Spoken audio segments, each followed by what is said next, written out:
காலை வணக்கம் மாணவர்களே. நம்ம உடல் மாத்திரம் இல்லை, எல்லா மிருகம்,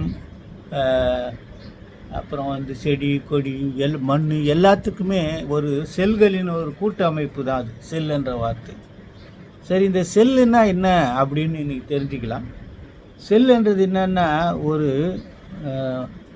ஒரு பவர் ஹவுஸ் மாதிரி கட்டப்பட்ட தண்ணீராலையும் அப்புறம் சில ரசாயன பொருட்களாலும் கட்டப்பட்ட ஒரு கட்டமைப்பு.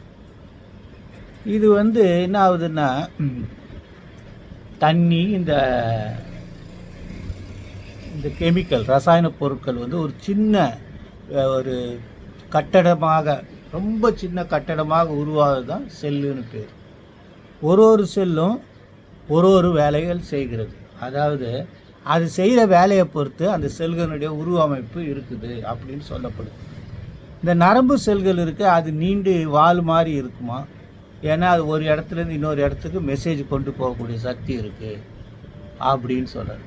சிகப்பு செல்கள், ரத்தத்தில் சிகப்பு செல்கள் ரொம்ப சின்னது. அது மைக்ரோஸ்கோப் மூலமாக தான் பார்க்க முடியுமா. அது எப்படி இருக்கும்னு கேட்டால், தட்டையான, மிகவும் தட்டையான ஒரு தட்டுகளாக அது இருக்குது.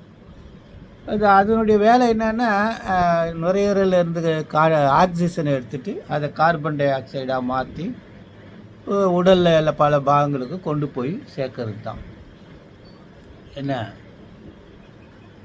அப்புறம் இந்த வெள்ளை செல்களுக்கு அது நிறமற்றவை, உருவமற்றவை. அதனால் அது வெள்ளை செல், ஒயிட் செல்ஸ்ன்னு சொல்கிறாங்க, பிளட் செல். அது என்ன பண்ணுவோம், மற்ற செல்களை தாக்கி அதில் இருக்கிற இன்வேடர்ஸ், பாக்டீரியா போன்ற அந்நிய சக்திகளை அழித்து அது மனிதர்களை இல்லை அந்த இதர செல்களை காக்கிற வேலை தான். இதுதான் இந்த செல்களுடைய முக்கியமான செல்களுக்கான பொருள் அமைப்பு புரோட்டீன் தான் கொடுக்குதான். அதனால் நம்ம நிறைய புரோட்டீன் சாப்பிட வேண்டிய அவசியம் இருக்குது.